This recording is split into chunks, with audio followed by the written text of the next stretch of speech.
Girassol Jornal, quarta-feira, boa noite. Novas mortes por cólera voltam a marcar o balanço do Ministério da Saúde referente às últimas 24 horas. Mais 6 pessoas perderam a vida no país. Doenças causadas pelo consumo do tabaco. Cerca de 8 mil angolanos morrem todos os anos. Governo pensa em aumentar a taxa de tributação do produto. Clima e transição justa. Angola promete submeter até setembro à Organização das Nações Unidas o Plano Nacional de Adaptação às Alterações. Presidente João Lourenço participou hoje em reunião de líderes mundiais. Morte do Papa Francisco, homenagens seguem pelo mundo. Fiéis rendem tributo ao Santo Padre que vai enterrar sábado.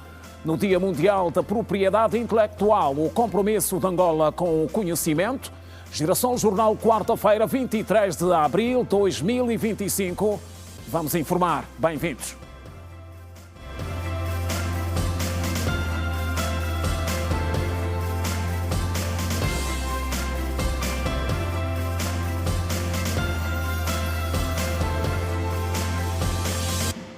Outra vez, boa noite. O país registrou nas últimas 24 horas mais 6 mortes por cólera. Segundo o Ministério da Saúde, 297 novos casos da doença foram notificados, a maioria na província de Benguela, com 114, seguida de Luanda, com 54 casos. O total cumulativo de casos chegou aos 14.671. Nesta altura, estão internadas 1.327 pessoas, 519 outras perderam a vida pela doença desde o início do surto em janeiro. E populares que fazem uso da lixívia para o tratamento da água consideram que o nível de eficácia tem correspondido aos parâmetros comunicados pelas autoridades sanitárias, mas defendem, por outro lado, a importância da população ser devidamente orientada sobre as medidas exatas relativas ao uso da lixívia. O hipocloreto de sódio é um composto químico líquido muito utilizado como desinfetante ou agente branqueador quando dissolvido em água. É vulgarmente conhecido por lixívia. Este composto químico é frequentemente utilizado para a purificação e desinfecção de água devido à sua eficácia, sendo também usado em grande escala para a limpeza profunda de superfícies, eliminação de odores e branqueamento. Em relação ao uso do produto químico para o tratamento da água, a população mostrou ter domínio da sua utilização. Como em casa costumamos a usar aqueles bidões amarelos, o tradicional que toda a família angolana usa, de 25 litros, então nós fizemos as contas. Se é 5 gotas de lixívia por litro, então fizemos 5 gotas vezes 25 litros. E assim dá o número exato e não excedemos aquilo que exato, que a saúde em Angola recomenda. Como a lixívia em bola, despejo no bidão, depois despejo água. Um bidão de 1 litro, posso meter 2 bolas de lixívia. Cléria Fonseca, que aproveitou fazer as compras de alguns detergentes, conta que por causa do mau uso da lixívia em casa, registraram um incidente que deixou sequelas. Sim, preocupa, até porque a minha família, falando por experiência própria, já houve algum incidente em que a minha irmã acabou por comprar uma lixívia que não era própria para uso para o tratamento da água, e trouxe alguns problemas de saúde e algumas crianças de casa foram para a emergência, para as urgências hospitalares. Então, há aqui a importância de olhar e ler bem o rótulo. E o supervisor municipal da saúde de Viana, Adelino Eduardo, descreve a dosagem exata da lixívia para o tratamento da água. Taxativamente, a porcentagem de hipoclorito, nós temos o de 30%, temos o de 50% e temos o de 70%. Ok?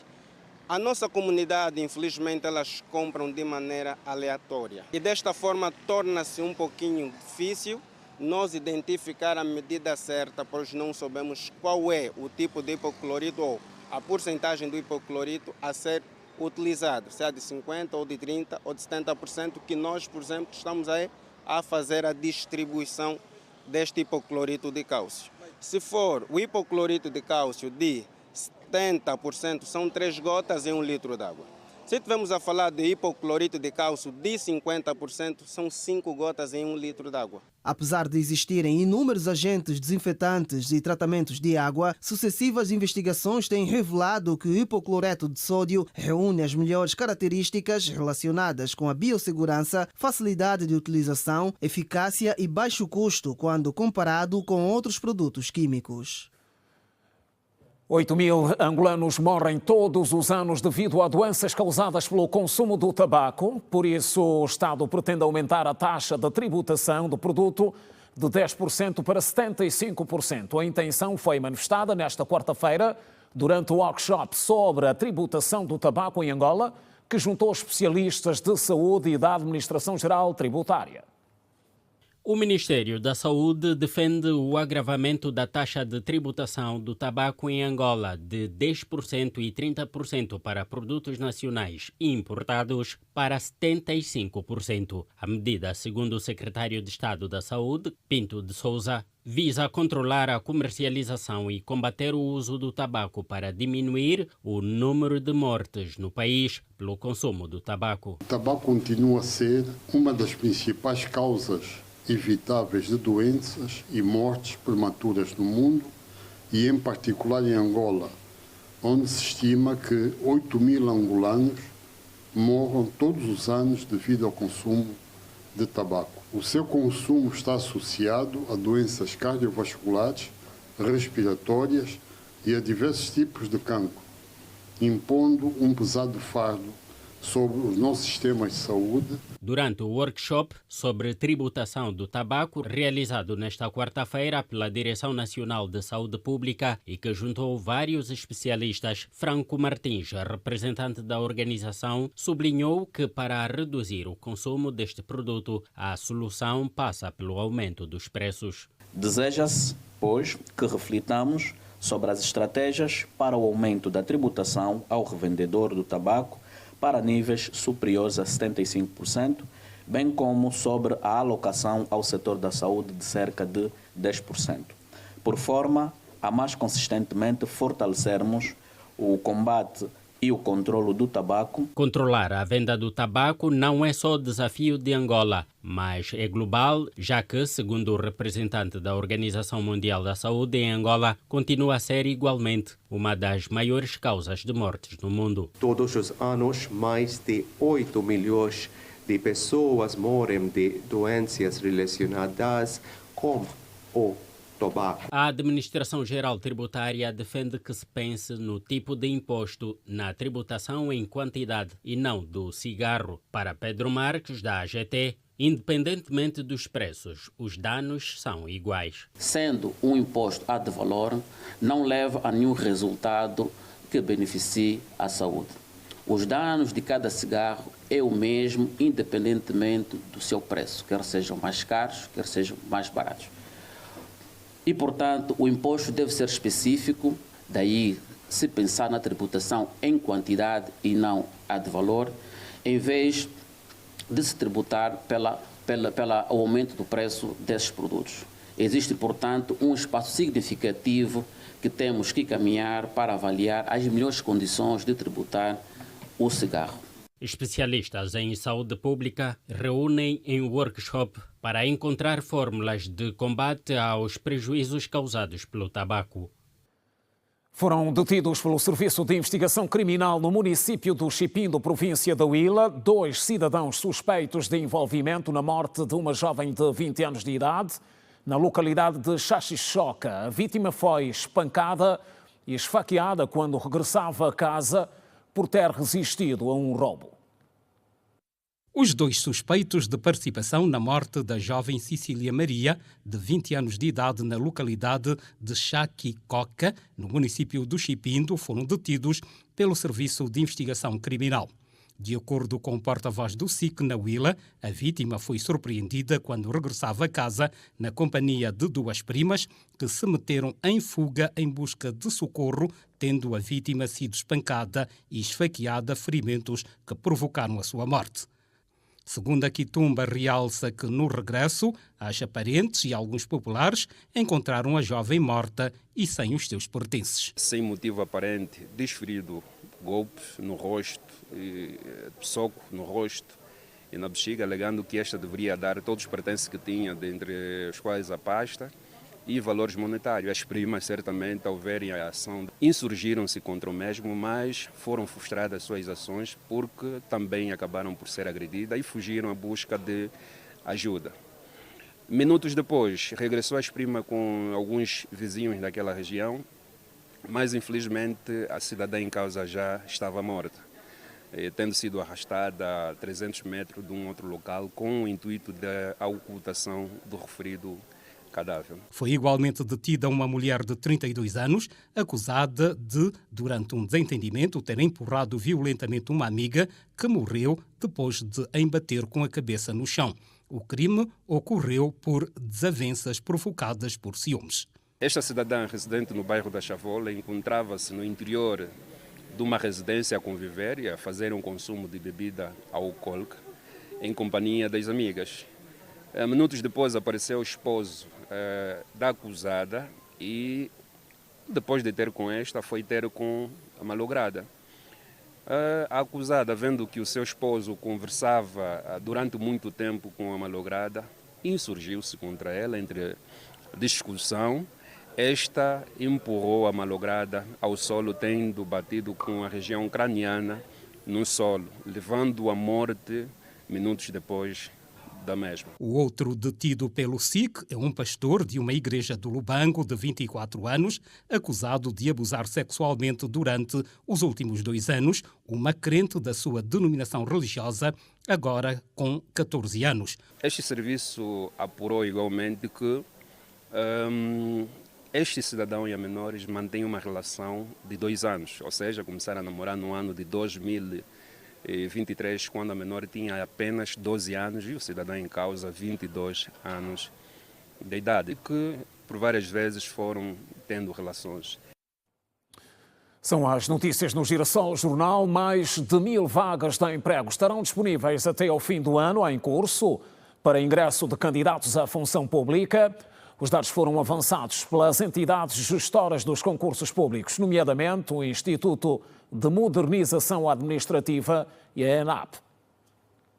Mais de 1000 vagas de ingresso à administração pública estão previstas até o final do ano de 2025, com o concurso público em perspectiva que estabelece o procedimento de recrutamento e de seleção de candidaturas, segundo o representante da Escola Nacional de Administração e Políticas Públicas, Luciano Domingos. Ainda no decorrer deste ano, a ENAP anunciará a abertura de mais concursos públicos que oportunamente irá levar ao conhecimento do público em geral. E temos outros concursos públicos em negociações que seguramente, oportunamente, a ENAP irá informar ao público. Como devem notar, para este ano de 2025, prevê-se disponibilizar ao público um total de 570 vagas nas diferentes categorias de especialidade, pelo que encorajamos a todos os candidatos, cidadãos angolanos, em especial os jovens, a participar massivamente dos referidos concursos públicos. O processo é livre, transparente e não envolve qualquer custo da parte do candidato. É preciso que isso fique claro. Combinado do número de vagas disponibilizado no ano de 2024, até o momento, totaliza 777 vagas. Com os concursos em perspectivas até ao final do ano de 2025, colocamos em disputa mais de 1000 vagas. Para este ano de 2025, já foram lançados 4 novos concursos públicos de ingresso externo de quadros para o preenchimento de 153 vagas, nomeadamente para o Memorial Dr. Antônio Agostinho Neto, no Ministério dos Transportes, o Ministério da Juventude e Desportos e o concurso público no Ministério da Educação. Para este ano, foram lançados 4 novos concursos públicos de ingresso de quadros para a Administração Central e para o preenchimento de 153 vagas, nomeadamente o concurso público do Memorial Dr. Antônio Agostinho Neto, com 14 vagas, foi lançado no dia 7 de abril de 2025 e conta, até o momento, com mais de 60 mil inscrições. O concurso público do Ministério dos Transportes, com 43 vagas, foi lançado no dia 11 de abril de 2025 e até o momento conta com 53 mil inscrições. O concurso público do Ministério da Juventude e Desporto, com 26 vagas, foi igualmente lançado no dia 11 de abril de 2025 e conta até o momento com 53 mil inscrições. Finalmente, o concurso público do Ministério da Educação, com 70 vagas, foi lançado a 17 de abril de 2025 e conta até o momento com 40 mil. Regularmente as atualizações e informações sobre o concurso público. Para auxiliar os candidatos no processo de inscrição, a ENAP disponibilizou um guião de inscrição dos concursos públicos que pode ser consultado no site oficial www.enap.gov.ao. Papa Francisco, homenagens pelo mundo. Em destaque.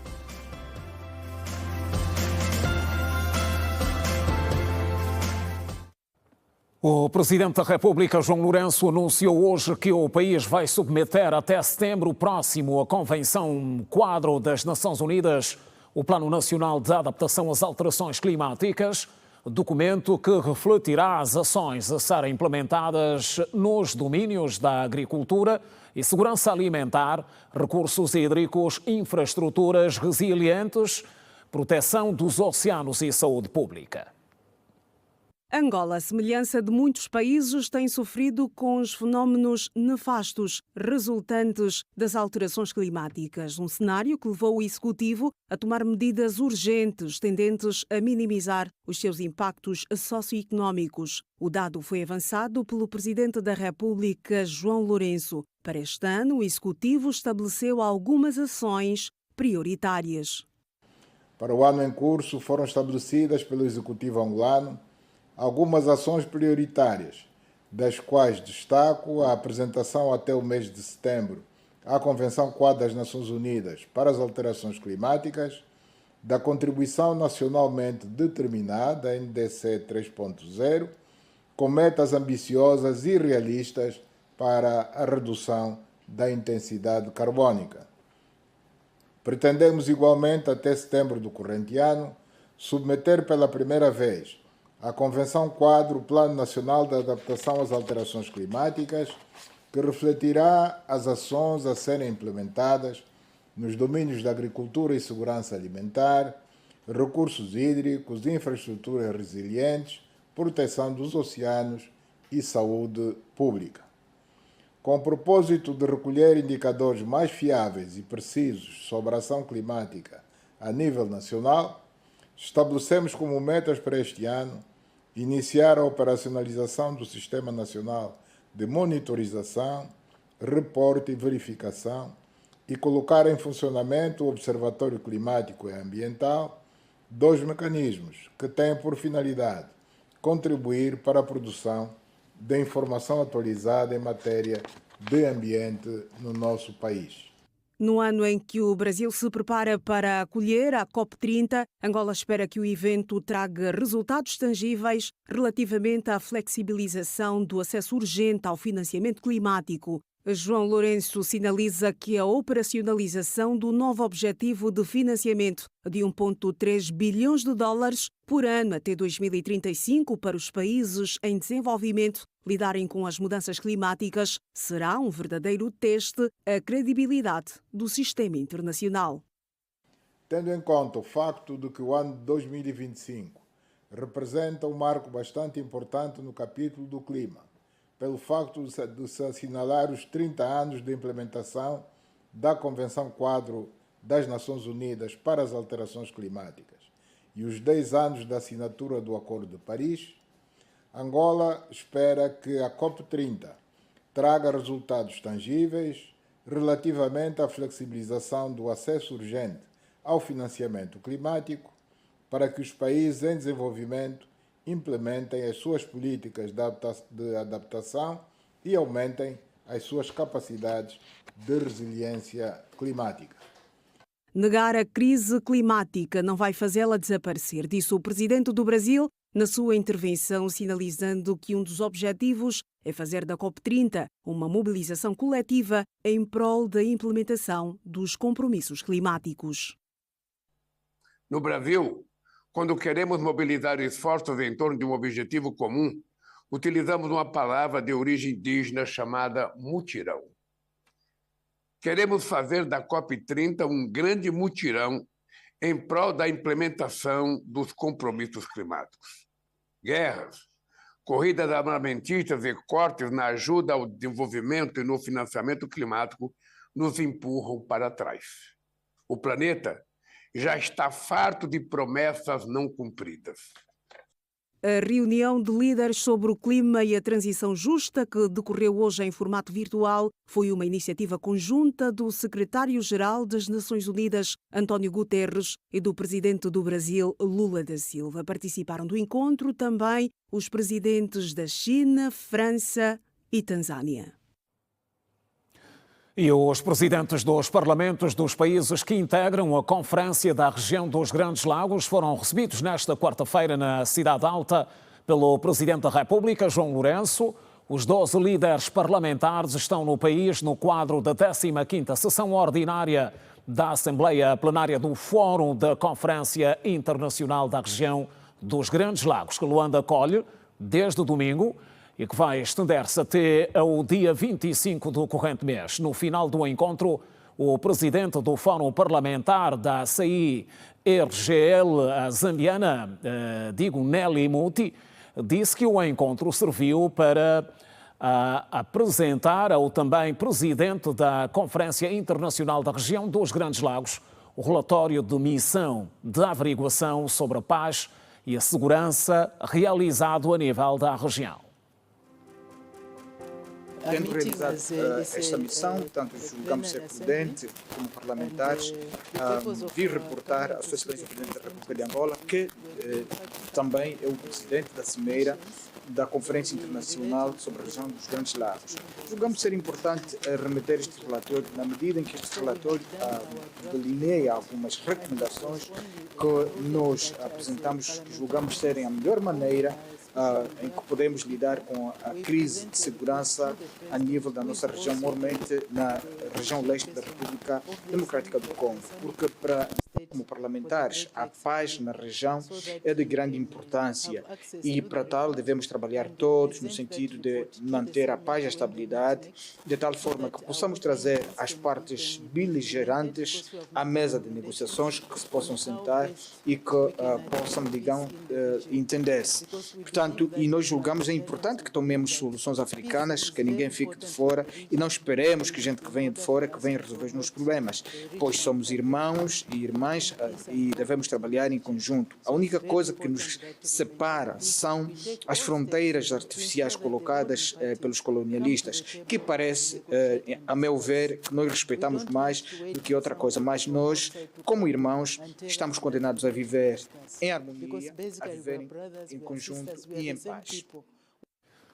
E pelo mundo continuam as homenagens ao Papa Francisco, que vai a enterrar no próximo sábado. O líder da Igreja Católica morreu nesta segunda-feira em Roma, vítima de acidente vascular cerebral. Aqui em Luanda, a nossa equipa passou hoje por algumas paróquias e ouviu fiéis que lamentam a morte do Santo Padre.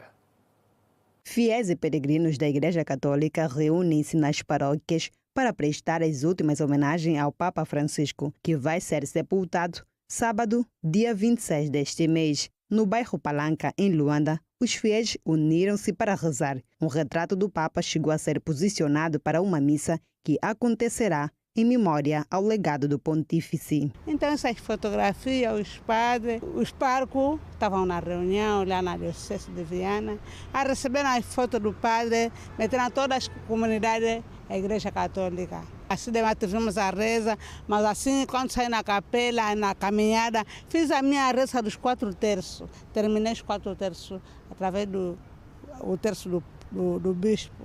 Esta notícia da morte do Papa nos caiu mal, sendo nosso pai espiritual Este momento nós vivemos o carisma dele, que é o silêncio, e orar pela alma dele.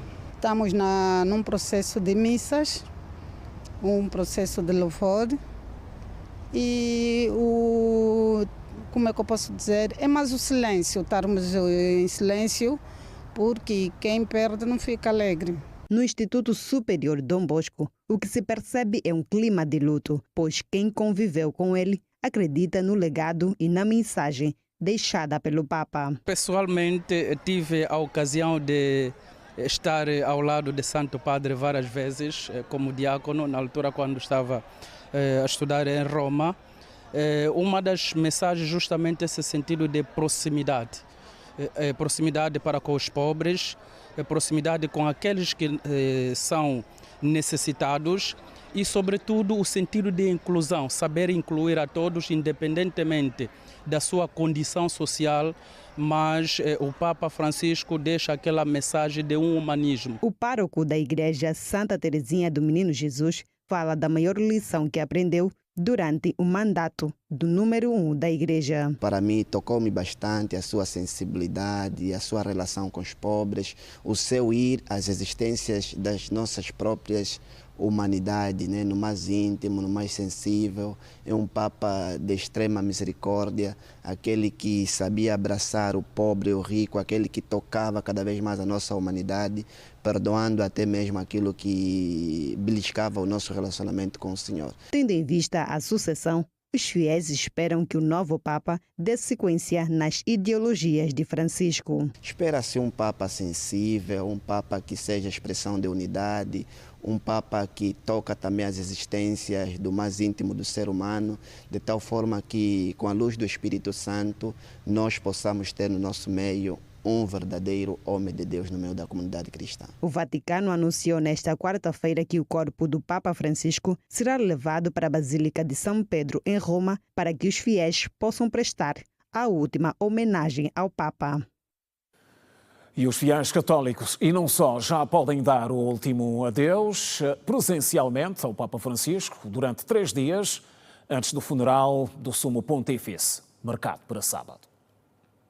Mais de 200 mil fiéis são esperados para a despedida ao Papa Francisco, que morreu na segunda-feira, aos 88 anos, vítima de um acidente vascular cerebral. O caixão com o corpo do Sumo Pontífice está na Basílica de São Pedro, onde ficará durante os 3 dias de velório aberto ao público. O corpo do Papa, que estava na Capela de Santa Marta, foi trasladado hoje, durante uma cerimônia que teve início às 8 horas de Angola. O momento foi marcado por uma procissão que passou pela Praça Santa Marta e pela Praça dos Protomártires Romanos, atravessou o Arco dos Sinos e entrou na Praça de São Pedro, tendo chegado à Basílica de São Pedro pela Porta Central. De acordo com o Vaticano, a Basílica permanecerá aberta até a meia-noite. Amanhã, a abertura está programada para as 7 e o fecho igualmente à meia-noite. Na sexta-feira, véspera do funeral, a Basílica estará aberta das 7 às 19 horas. Pelo mundo, várias homenagens são feitas ao Papa Francisco por membros da comunidade cristã e não só.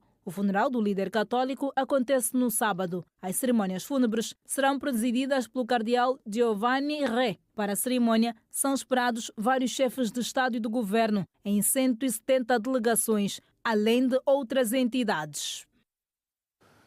E a atualidade segue com outros assuntos que dominam a atualidade internacional. Mais de 150 pessoas foram hospitalizadas com ferimentos sofridos ao tentarem fugir de edifícios abalados pelo sismo de magnitude 6,2 ocorrido na cidade turca de Istambul.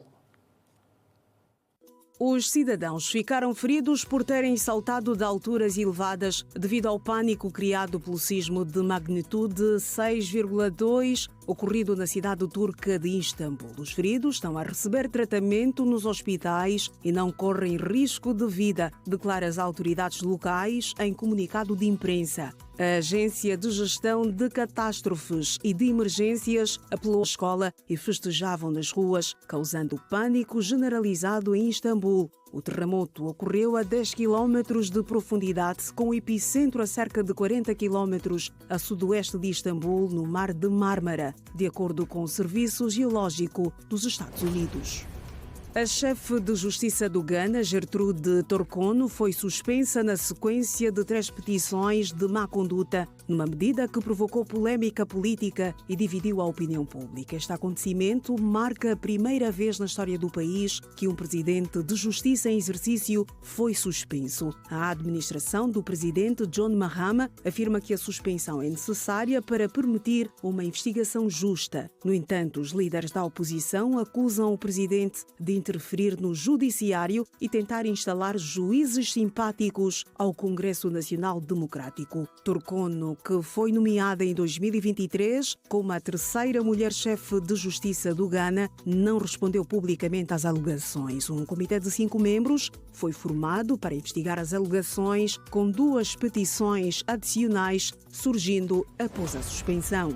O primeiro-ministro cabo-verdiano afirmou hoje que um programa extraordinário de apoio pontual a finalistas de cursos de licenciatura com dívidas de propinas em instituições de ensino superior tem sido implementado através da Fundação Cabo-Verdiana de Ação Social Escolar. O programa de apoio a estudantes universitários será alargado para apoiar jovens afetados desde a pandemia da Covid-19. Segundo o primeiro-ministro Ulisses Correia e Silva, vai ainda ser lançado um programa de residências universitárias que prevê a construção de alojamentos, o alargamento da oferta em regime de arrendamento e subsídios para estudantes deslocados da ilha ou concelho de origem. O primeiro-ministro disse que o governo tem adotado várias medidas para promover uma educação inclusiva, com alívio de encargos financeiros no ensino pré-escolar, básico e secundário e a facilitação do acesso ao ensino para pessoas com deficiência, com normas específicas para a inclusão de crianças com necessidades educativas especiais. Vamos a informar, é o Girassol Jornal, edição de quarta-feira. Seguimos para o primeiro intervalo da noite. Até já.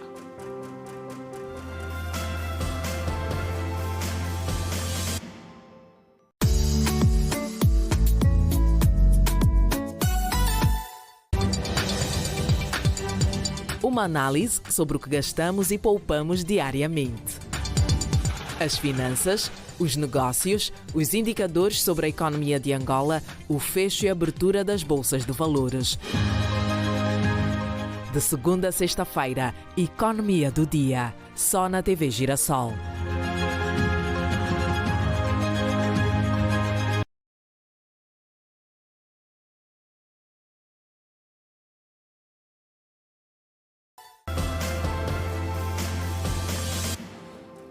Está de volta a informação no Girassol Jornal. O Bloco Democrático e o Partido Democrático para o Progresso Aliança Nacional Angolana, PDP-ANA, apresentaram nesta quarta-feira em conferência de imprensa a sua visão sobre a situação atual do país. O ato teve lugar aqui em Luanda.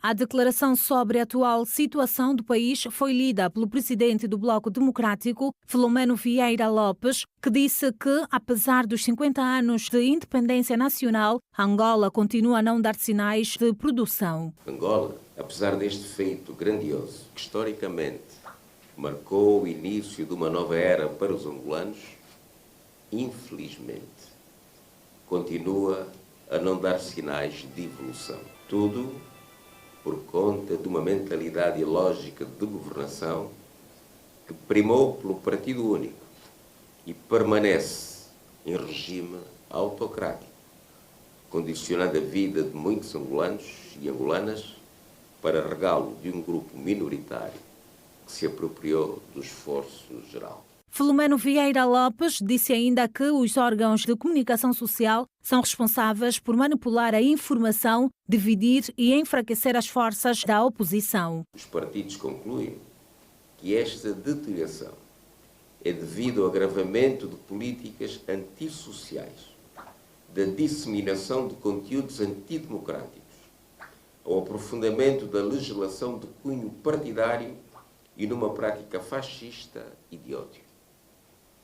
Tal linha de atuação visa, igualmente, impedir a justa competição entre forças políticas, concretizada com recurso aos órgãos de comunicação social públicos, que são, de igual modo, promotores de alienação social e da ardilosa manipulação para dividir e enfraquecer as forças políticas na oposição. O presidente do Bloco Democrático acrescentou que o governo não tem respondido às necessidades do povo. O regime no poder tem demonstrado não só incapacidade de realizar a transição democrática, mas igualmente a falta de vontade para responder às necessidades do nosso povo, perpetuando a corrupção, a injustiça e o desrespeito pelos direitos fundamentais. Advogam ambas as forças que só com a conjugação de esforços será superado o Estado autocrático securitário, pois nenhuma força isolada ou forças dispersas, nas circunstâncias atuais, está em condições de fazer face a este regime. No final da leitura, dos dois partidos assinaram concordando com tudo o que foi lido. E o primeiro secretário do MPLA em Luanda, Luís Nunes, reuniu nesta quarta-feira com os líderes dos comitês de ação de 3 municípios, nomeadamente Molenvos, Viana e Quilamba-Caxi. O encontro serviu para acertos e alinhamento de estratégias de atuação. A Edna Firmino tem informações adicionais e junta-se a nós em direto. Edna, boa noite. Boa noite, Simeão Mundula. Boa noite também para quem nos acompanha. As organizações de base do MPLA e também da OMA estiveram reunidos aqui no Dream Space com o primeiro secretário provincial do MPLA em Luanda. Este encontro teve como propósito ouvir em primeira mão os problemas que os CAPs e os militantes do MPLA vivem.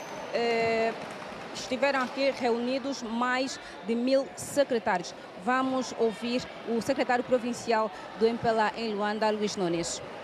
Este é o primeiro encontro que nós estamos a fazer. Como não havia lugar para juntarmos os 5.000, a volta de 500 CAPs que nós temos, portanto 5.500 primeiros secretários, dividimos isso por zonas. Estamos a juntar hoje 3 municípios e depois durante as semanas seguintes vamos fazer uma todas as semanas. Mas estes encontros são os primeiros de muitos, porque é aqui que se resolve os nossos problemas. E uma das coisas que eu, como primeiro secretário do MPLA, fico preocupado é a não aderência aos encontros convocados pelos primeiros secretários dos CAPs, dos nossos militantes. Temos que saber o porquê. Eu não vim fazer discursos, eu vim ouvir mais os primeiros secretários, mas essa é uma situação que me preocupa. Vocês sabem que nós perdemos Luanda 3-2 e Luanda sempre foi o baluarte, a trincheira firme do MPLA em Angola. Temos que recuperá-la, mas para recuperar todos nós temos que fazer a nossa parte, todos os militantes, todos, da base ao topo. Temos que mais união entre nós. É o que não está a acontecer. E para nós resgatarmos Luanda, isso na prática tem que acontecer. Ouvíamos o primeiro secretário do MPLA, Luís Nunes. Dentre as preocupações apresentadas pelos CAPs, as principais tiveram que ver com a situação das infraestruturas dos CAPs e também dos seus equipamentos para melhor abrigar estes responsáveis destes CAPs. O município de Viana esteve aqui representado, o município do Quilamba-Caxi e também o município dos Molenvos. No final deste encontro, o governador Luís Nunes fez a promessa de concluir todas as obras do PIM que estão paradas, desde centros de saúde e escolas primárias. A questão da iluminação pública foi também aqui ressaltada e a criminalidade não podia ficar de parte. Esta matéria, com certeza, vai poder acompanhar nos próximos serviços de informação da TV Girassol. Este é o trecho que lhe damos a ver a partir do Dream Space em Viana. Despedem-se Song Magalhães e Edna Firmino. Boa noite. Boa noite, Edna Firmino, e bom regresso a casa. O essencial sobre a reunião que o primeiro secretário do MPLA em Luanda manteve com líderes de CAPs de 3 municípios aqui na capital do país. E o Comitê Municipal da JMPLA no município de Cacoaco disponibilizou mais de 50 bolsas destinadas a facilitar o processo de aquisição da carta de condução. Os beneficiários são jovens do município, com destaque para mulheres. A iniciativa conta com parceria empresarial.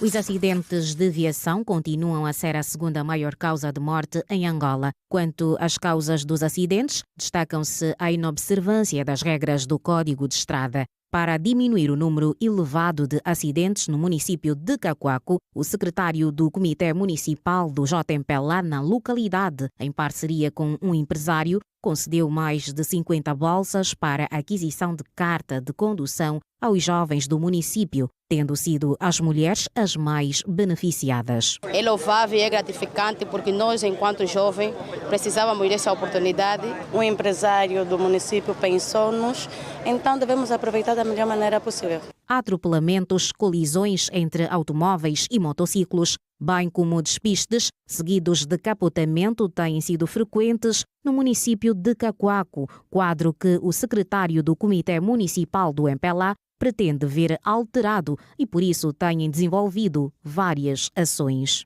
Na transportação de pessoas em vida é uma grande responsabilidade. Por isso que nós pensamos que há necessidade que encontremos uma saída para poder formar essa juventude, além do emprego, mas também para ajudar a tentar locomover algumas pessoas de um sítio para um outro ponto. Nós queremos parabenizar este gesto nobre do empresário e aqui também parabenizar a JMPLA, que esteve devidamente alinhada e criou as estratégias todas para contemplar os jovens. Vale dizer que nós, os taxistas, fomos contemplados nessas mais de 50 bolsas que foram agora oferecidas, e vamos fazer fé que os nossos incansáveis e bravos guerreiros taxistas aproveitem o máximo possível, vai impactar de forma direta, vai sim, senhora, ajudar aquilo que são as nossas preocupações enquanto taxistas. O mês de abril representa o mês da juventude angolana e a JMPLA, enquanto organização juvenil política do partido, tanto precedeu hoje o lançamento da Jornada Abril Jovem em Cacoaco e culminou com a atribuição de algumas bolsas de estudo para os jovens poderem beneficiar de uma formação de carta de condução, deste modo contribuindo assim para o problema da sinalização rodoviária a nível do município de Cacoaco. Estudos mostram que mulheres são motoristas mais prudentes, sendo responsáveis por uma menor percentagem de acidentes fatais. Penso que as mulheres conduzem mais com prudência e conduzem mais com atenção. Fruto disto é que, dentre estas bolsas que nós entregamos hoje à juventude, que o nosso empresário deu à Jota, a maioria dos beneficiários são de sexo feminino, são mulheres, são senhoras. Vai mitigar muito aqui o nosso município de Cacoaco e vai reduzir de que maneira os condutores que conduzem ainda fora da lei, sem cartas, e terão mais conhecimento, porque passaram mesmo na escola de condução, e estudaram mesmo e aprenderam as regras e sinais de condução. Penso que isso vai ajudar e vai ajudar muito a nossa juventude aqui no município. E agora o desporto. Angola volta a entrar em cena nesta quinta-feira, às 14 horas, quando defrontara com o género do Egito para a segunda jornada do Grupo B do primeiro CAN feminino de futsal, que acontece em Rabat, no Reino de Marrocos. Depois de uma entrada triunfante na prova diante da Guiné, com direito à goleada por 5-2, a Seleção Nacional terá pela frente a Seleção do Egito esta quinta-feira, partida decisiva, pois em causa está o apuramento direto às meias finais do Campeonato Africano da modalidade, que acontece pela primeira vez em África. Do outro lado, a seleção egípcia vai realizar a primeira partida no campeonato diante de uma Angola destemida e que conta com a ala Jamila Katombela, jogadora do Sporting de Portugal. A atleta de 25 anos esteve em destaque na estreia do Combinado Nacional ao marcar 2 golos e foi eleita a jogadora mais valiosa da partida. Nandinho do Rosário conta também com a capitã Joyce, que cravou o seu nome ao marcar o primeiro golo desta competição, bem como Lourdinha e com outros nomes que poderão dar resposta quando solicitadas. Angola-Egito acontece no Complexo Desportivo Moulay Abdellah, na cidade de Rabat. Esta é a primeira edição do CAN de futsal feminino, que conta com 9 seleções participantes, nomeadamente Angola, Egito, Marrocos, Camarões, Namíbia, República da Guiné, Madagascar, Tanzânia e Senegal. As 2 finalistas garantem apuramento direto ao Mundial FIFA 2025 da categoria, a ter lugar nas Filipinas de 21 de novembro a 7 de dezembro do ano em curso. E o Sporting garantiu a sua vaga na final da Taça de Portugal ao vencer nesta terça-feira. É o Girassol Jornal. Volte connosco. Tem mais depois do intervalo. Até já. Sol Jornal, e esta quarta-feira foi de auscultação para o Ministro da Juventude e Desportos, Rui Falcão, que reuniu hoje com a comunidade nacional praticante de Jiu-Jitsu. O encontro visou ouvir a classe sobre as preocupações do momento e projetar o relançamento da modalidade no país. Péssimas condições de treino e tratamento dos atletas. Atletas acham que podem testemunhar isso, mas não vão poder testemunhar porque têm medo de ser posto na seleção. Eu já não compito porque já fui coado várias vezes e só tive o privilégio de participar no Campeonato Mundial por livre e espontânea vontade do meu dinheiro, que até hoje me arrependo por ter investido. Fomos esquecidos porque o debate ou o encontro era sobre os atletas, não sobre os problemas internos que a federação tem. Em um outro fórum podiam resolver ou podiam debater sobre as eleições ou coisas sobre os nossos dirigentes. Nós atletas queremos apenas a mudança. Problemas e muita roupa por lavar. A família do jiu-jitsu angolano reuniu-se nesta quarta-feira a pedido do Ministério da Juventude e Desportos, isso na Galeria dos Desportos em Luanda. O encontro serviu propriamente para que o Minjude tenha conhecimento de como está a modalidade e o que deve ser feito para haver soluções. Um caos quanto a essa situação dos prémios. Por exemplo, nós temos campeonatos de prémios por receber há mais de 2 anos e esperávamos que aqui encontrássemos uma explicação do porquê, não é? Visto que agora vai-se fazer alguns gastos nas comemorações de 50 anos, mas ainda tem dívidas para com alguns atletas da seleção, que é o meu caso, não é? Deste encontro é a insatisfação geral, né, que há entre os praticantes, professores, associados da nossa federação. Isto foi o grande objetivo deste encontro. Mas também este encontro aconteceu para nós encontrarmos soluções e, graças ao Ministério, na pessoa do Ministro Rui Falcão, tivemos reunido, falamos sobre vários aspectos, até chegamos no ponto que é a resolução. Não é só falar de problemas, é também falar de solução. Saímos daqui com muitas ideias para solucionarmos os nossos problemas. Tive de sair daqui com uma solução, mas pelos vistos foi passada a responsabilidade dos nossos dirigentes para poder tomar uma solução. E eu acredito que essa solução não vai chegar porque há uma falta de respeito por parte dos dirigentes para nós, os atletas. O foco seria os atletas e não a gestão, porque a gestão é com base nos atletas. Nós fazemos os campeonatos, nós somos os lutadores, nós é que realizamos os campeonatos. Então, sem atleta não há campeonato. O Ministro da Juventude e Desportos, Rui Falcão, disse no final da audiência que não teremos 2 federações e que as 2 partes devem se entender e pensem nos atletas mais novos. É possível cada departamento, cada área, dirigida por um vice-presidente do estilo, coordenar o seu estilo.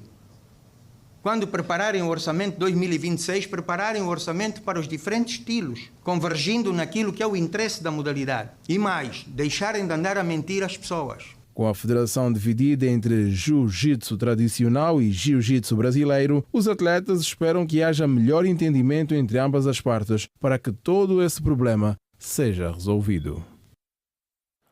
A auscultação realizada nesta quarta-feira pelo Ministro da Juventude e Desportos, Rui Falcão. Outras notícias, o Executivo apresentou hoje na Assembleia Nacional a proposta de alteração da Lei Orgânica sobre as eleições gerais. O projeto de lei visa assegurar uma maior participação dos eleitores nos processos. Foi apresentada à Assembleia Nacional na 6ª reunião plenária extraordinária da 3ª sessão legislativa da 5ª legislatura, nesta quarta-feira, a proposta de alteração da Lei Orgânica das Eleições Gerais. Apresentada pelo Ministro de Estado e chefe da Casa Civil do Presidente da República, Adão de Almeida, a proposta visa adequar a lei eleitoral à nova divisão político-administrativa, assegurar uma melhor organização dos pleitos eleitorais e a maior participação eleitoral dos cidadãos.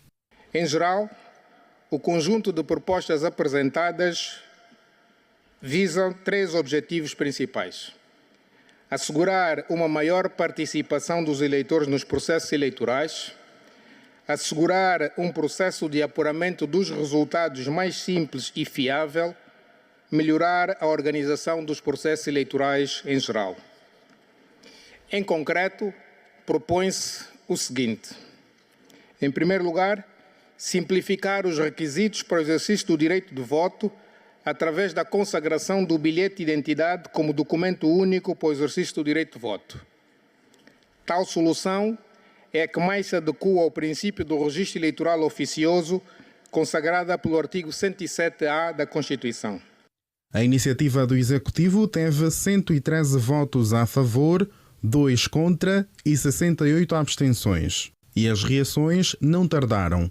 O grupo parlamentar da UNITA diz não concordar com a proposta apresentada. Só haverá atas das mesas cujas cópias são produzidas com papel químico e por isso não legíveis, e como o número de concorrentes vai aumentar, nem todos vão receber cópia.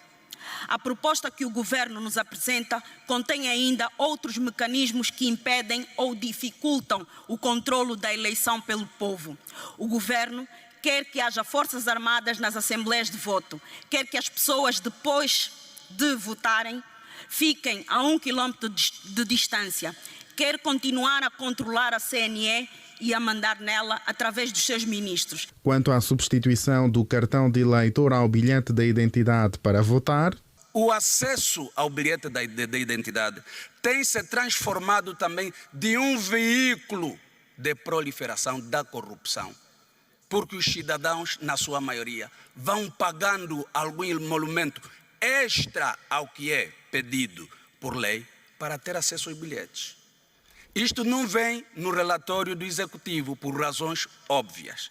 Só estamos aqui a relatar uma realidade, uma constatação. Então, a iniciativa de descontinuar o bilhete de identidade para o processo eleitoral 2027 e a proposta de trazer uma massificação ao acesso dos cidadãos aos bilhetes de identidade requer uma grande responsabilidade. O PHA aponta para riscos que podem advir desta alteração caso se efetue. A proposta prevê que o bilhete de identidade passe a ser o único documento válido para votar. Sim, simplifica e combate fraudes por duplicação. Mas num país com vastas zonas rurais, quem não tem bilhete atualizado, quem perdeu o seu documento, quem está longe dos serviços de identificação, corre o risco real de ser excluído do processo eleitoral. Para o MPLA, a proposta traz a reflexão sobre as candidaturas das eleições gerais. A Lei Orgânica sobre as Eleições Gerais, ainda em vigor, permite que as candidaturas possam integrar cidadãos não inscritos nos respectivos partidos políticos e coligações de partidos concorrentes. Mas nada dispõe sobre a faculdade de militantes de um partido poderem migrar para outro partido, com o exclusivo propósito de integrar as suas candidaturas, dando assim lugar a uma omissão legislativa. Importa frisar que foram ainda discutidas a proposta da alteração da Lei Orgânica do Tribunal Supremo, bem como a proposta da alteração da Lei Orgânica sobre as eleições gerais, bem como a proposta de lei sobre a alteração da Lei Orgânica sobre a organização e o funcionamento da Comissão Nacional Eleitoral. E celebra-se hoje o Dia Mundial da Propriedade Intelectual. Aqui na capital do país, a data foi marcada com um seminário que visou refletir o papel da propriedade intelectual em Angola. O ministro da Cultura, Filipe Zau, disse na ocasião que o momento serviu para reafirmar o compromisso de Angola com a valorização do conhecimento, muitas vezes expresso através das artes cênicas ou performativas, de forma criativa e inovadora. Consagrada na Lei número 15/14 de julho, que regula os direitos do autor e conexos, o compromisso com a propriedade intelectual é considerado um caminho exigente, dada a realidade que muitos fazedores de arte ainda enfrentam. Quando falamos de cultura, eu estou a referir-me mais especificamente até aos músicos, aos cantores, que nem sempre são os criadores, e os criadores, que nem sempre são divulgados. E eu penso que este é o momento, no âmbito do respeito à propriedade intelectual, àqueles que inventam, àqueles que têm o trabalho primeiro, para que realmente as coisas depois possam sair cá para fora e terem a visibilidade dada por o intérprete, que sejam os primeiros a criar condições para que realmente a lei seja respeitada e para que realmente os direitos dos seus criadores, das obras que são produzidas e que são utilizadas pelos diferentes órgãos de comunicação social, possam, pelo menos, serem designadas o nome das pessoas que compõem. O problema que não fica apenas na classe artística, também é observado em grande medida no setor industrial. No setor industrial tem-se constatado muito as questões de contrafação dos produtos desses criadores. Diversos produtos, tanto a nível dos medicamentos, produtos de higiene, beleza, produtos alimentares, que podem prejudicar tanto os criadores como a sociedade de uma forma geral. Entre os 4 homenageados do evento, destaque para a professora e mentora do grupo Aijingas do Maculusso, Rosa Roque. Foi distinguida com diploma de honra pela sua contribuição na cultura musical, com realce para a composição. Com estrada no campo musical, Dom Caetano afirma que os desafios no meio artístico ainda persistem. As metodologias usadas hoje ainda pelos nossos serviços de cobranças de direito que não têm estado a favorecer muito a classe, não é? Há alguns segmentos ainda duvidosos, deixam antever que é necessário fazer-se um trabalho mais cuidado e mais amplo com relação àquilo que são os direitos de autor, para que os artistas beneficiem de facto, não é? Os artistas não estão por detrás de migalhas de pão. Não, nós queremos o mesmo pão, o próprio pão. Não basta ter livros, mas o livro tem que estar mais barato para haver mais leitores. Isso temos que tratar com a entrada do livro no país, com a produção do livro e sobretudo, também tratarmos com a lei do mecenato, que é uma coisa que está a aparecer já muito em breve. E responsáveis e técnicos das direções municipais da Cultura e Turismo debateram nesta terça-feira aqui em Luanda, durante um encontro metodológico, estratégias que visam reforçar a atuação dos setores no contexto da nova divisão político-administrativa do país. O evento decorreu na cidade capital e reuniu responsáveis e técnicos dos diferentes municípios da província, assim como Teresa Mbuta, diretora provincial do Gabinete da Cultura e Turismo, que frisou que a ação visa assegurar uma gestão mais eficaz e coordenada das políticas culturais e turísticas a nível local. Primeiro, nos conhecermos. Realizamos este encontro por conta da nova divisão político-administrativa do Luanda. Este, como disse muito bem o Dr. José Ochiniel, é o primeiro encontro metodológico sobre cultura e turismo. Primeiro, para capacitar os diretores que foram recentemente alinhar, precisamos dinamizar a cultura a nível da província de Luanda, precisamos dinamizar também e divulgar cada vez mais os nossos ativos turísticos.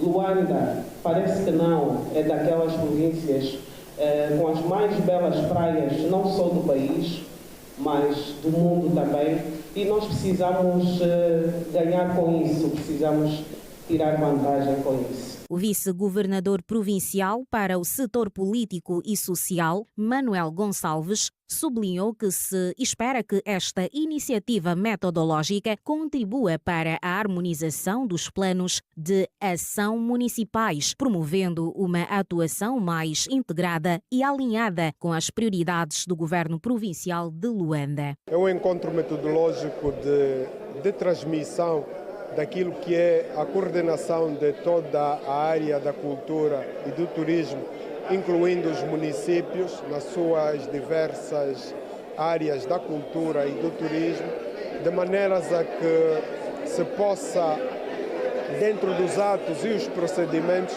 podermos ter as mesmas ações e os mesmos elementos de município para o outro município. Por sua vez, Jamila José, diretora do Gabinete Jurídico e Intercâmbio do Governo Provincial de Luanda, apelou aos colegas da administração pública a pautarem sempre pela imparcialidade, lembrando que os funcionários públicos devem ser os primeiros a cumprir e fazer cumprir a lei. Portanto, a posição de imparcialidade, por exemplo, a nossa posição de manter uma postura, não é, de tratar da mesma forma, com igualdade, com justiça, os particulares, os nossos administrados, deverá estar sempre ali assente.